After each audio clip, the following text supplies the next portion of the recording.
So recently I had a few mixing jobs that also needed their guitars reamped, and we ran into a problem because they sent me the DIs for the guitars and their DIs were clipping in certain spaces. And this is a problem I've run into a couple times, and I know a lot of you guys at home are recording with just DI guitars and amp sims. So I'm going to show you how to set your levels so you don't clip the DI on the way in. So guys, I have a guitar plugged into input 2 here. That's this knob over here. Ignore the 48 volts. That's for my talkback mic. But so we have the guitar going into the input here, and you'll see, not this one, but in a second I'll strum the guitar and you'll see the input pop up.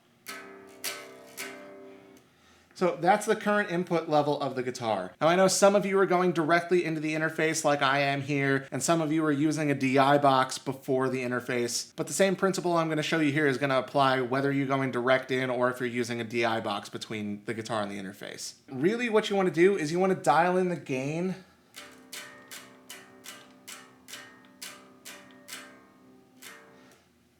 so that it's not clipping. You saw there for a second we hit red at the top. So really what you gotta do is you gotta strum your guitar as hard as you're going to in the song to set the level. Like right there I'm clipping, so that's too much. So we gotta turn the input gain down a bit.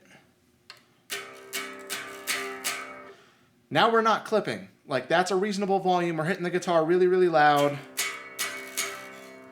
hitting it really hard, and we're still not clipping. That's where you want it to be. And the mistake a lot of people make is they set the input volume for like the intro riff. Like they're getting ready to record the song, they're checking their levels, so they're playing the beginning of the song, and the intro is pretty much always quieter than the rest of the song is gonna be. So when they get to that louder part, even though it wasn't clipping for the intro, now they're playing harder, they're playing louder, now it is gonna clip the input. So that's all you really gotta do, guys. You just need to set the input volume to the loudest part of the song, the part where you're playing your guitar as hard as you possibly can.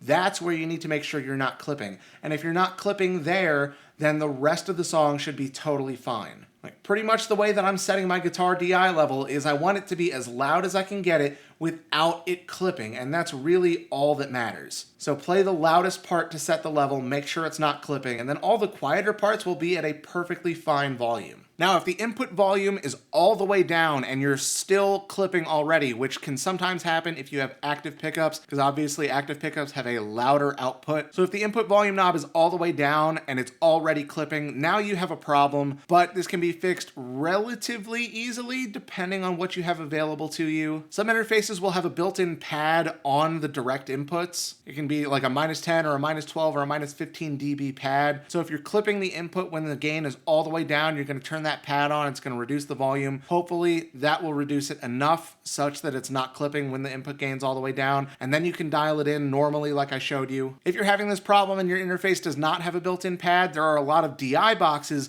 that do have a built-in 15 dB pad that you can just turn on the DI box itself, and that will help prevent the input from clipping because again, just like a pad that would be built into the interface itself, this is just reducing the overall volume of the signal so that by the time it hits the interface, it's not overloading the input.